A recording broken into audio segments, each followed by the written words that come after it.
Yo, peace to the Lost 5% Nation, yo.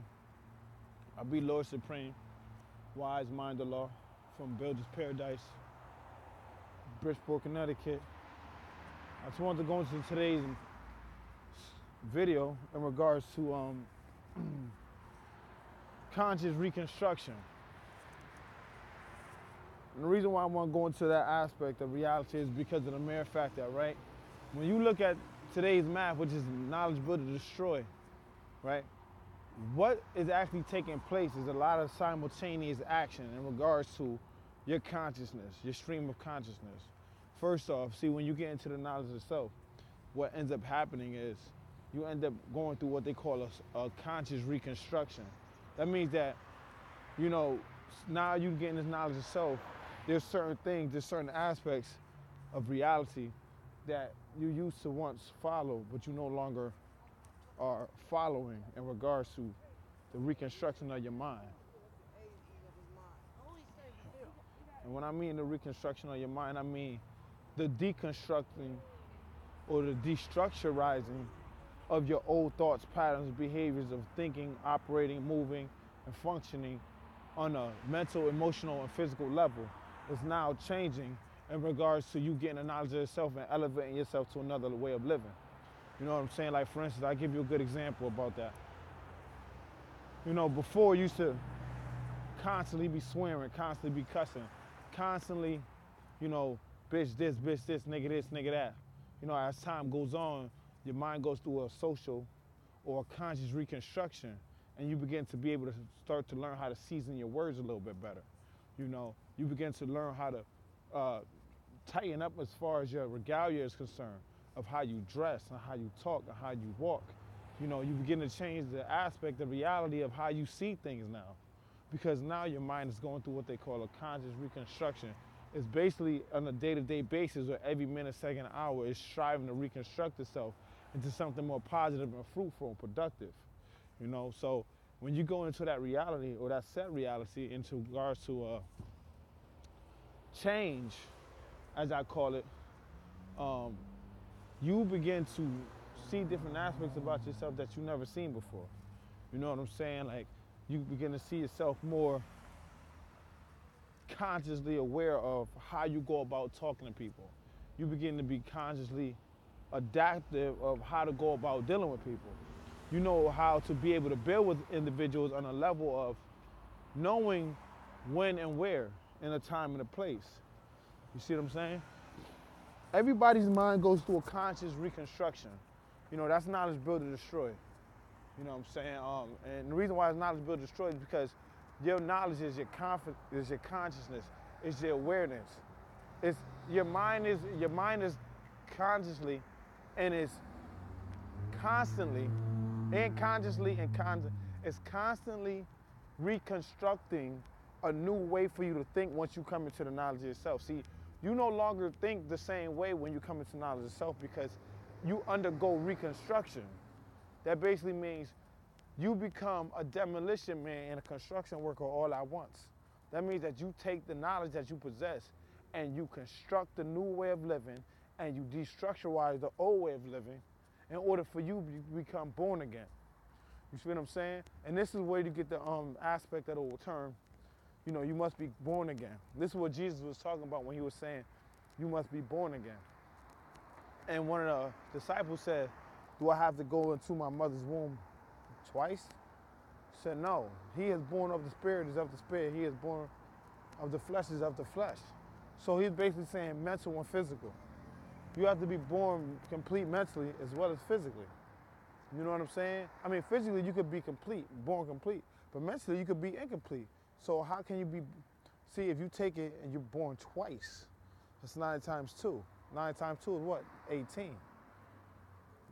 1 plus 8 equals what? 9. It all goes back to the same instance. The square root of 9 is what? Understanding.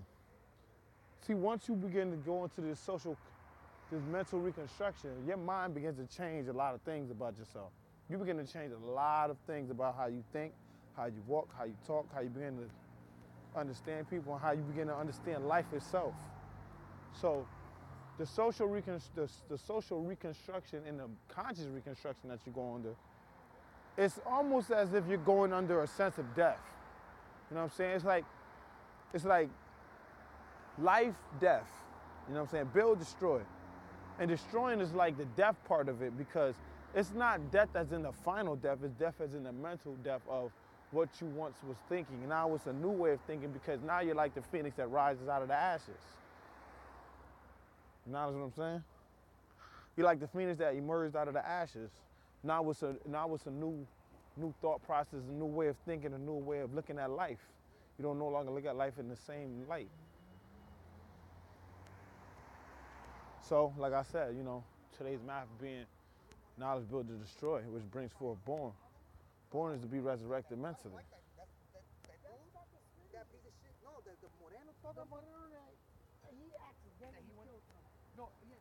It's to be resurrected mentally. You know what I'm saying? And the way to be resurrected mentally means that you have to come into the light of yourself. Nobody can make you come into the light of yourself. You got to come to the light of yourself on your own good time. Understanding comes in what? Time.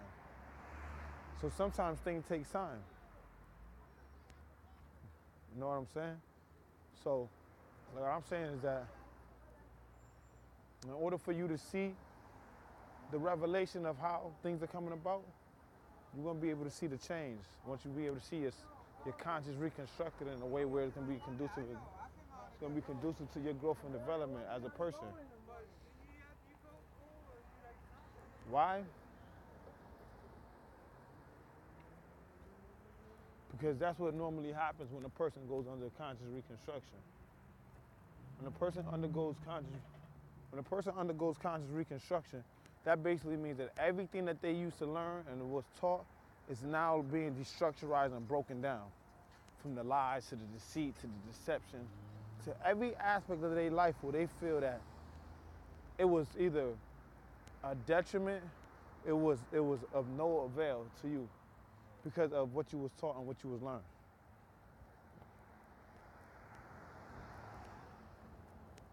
I'm telling you, man, I keep it simple and I teach it real, man. I strive to keep it real and teach simple in that aspect because, you know what I'm saying, in order for you to understand the supreme mathematics, there's one thing that you have to use, and that's life examples. You're never going to understand supreme mathematics if you can't use life examples, because otherwise you'll lose your audience. You'll be speaking a bunch of gibberish and jargon, and that's all they're going to be knowing you for. Oh, yeah, that God be here. He be speaking, but, I don't understand what he be saying in some senses. Sometimes I do, but sometimes I don't. You know what I'm saying? So, yeah. In order for you to understand how situations come about, or how to utilize supreme mathematics properly, it's called force-fit analogies. I learned this from my brother. I learned this from one of the gods. So I just trust and will that, what I was saying to you was helpful and beneficial to you and your way of living, all right? You take it easy. Have a blessed day. Stay positive and uplifting.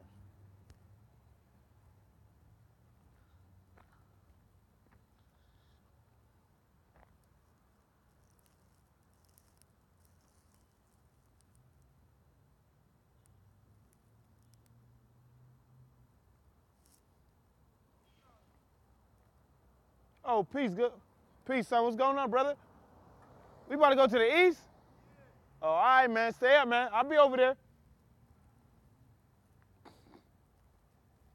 In order for you to understand and utilize supreme mathematics, and I know one of those subscribers know, force-fit analogies. Yeah, the God, Lord Saladin, yeah. I actually did the knowledge to that, yo. It makes perfect sense on how you can make the intangible, which is the supreme mathematics, become the tangible. It's how to make something that's intangible, tangible, walk and talk, basically. And once you understand that, yo, it's no problem. Not a problem at all.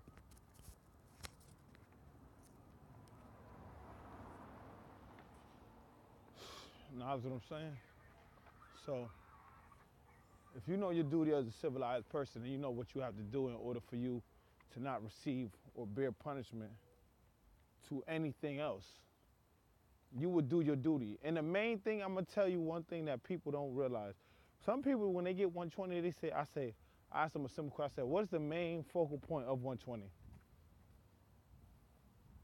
They're like, well, he's telling you about his life stories and situations. No. The focal point of 120 to help you understand situations and circumstances, right? The overall focal point is teaching. That's the main point. That is the main point of 120, is to teach it. Once you get the knowledge of it, then you speak it. Once you speak it, you teach it. Once you teach it, you bring it to the cipher and you give it to the people. And then once you give it to the people, they'll be able to see on their own good terms what you were saying and what you mean.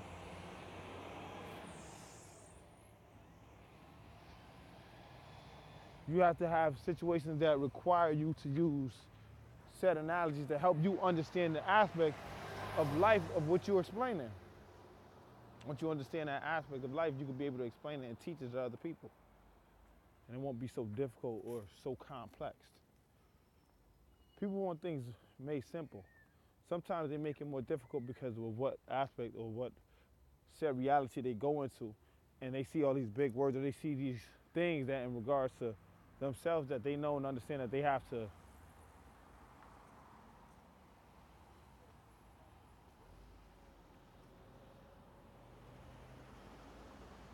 buy me some socks from that boy, man. You know what I'm saying? That's the plug right there. You heard that? Them dudes out there every day, man, trying to get this bread. I don't knock them either. But yeah, man, I ain't gonna hold you guys up too much. About to go over here, get something to eat, build my father for a little bit, probably head back to the rest, and then call it a night, man. And probably build with you guys a little later.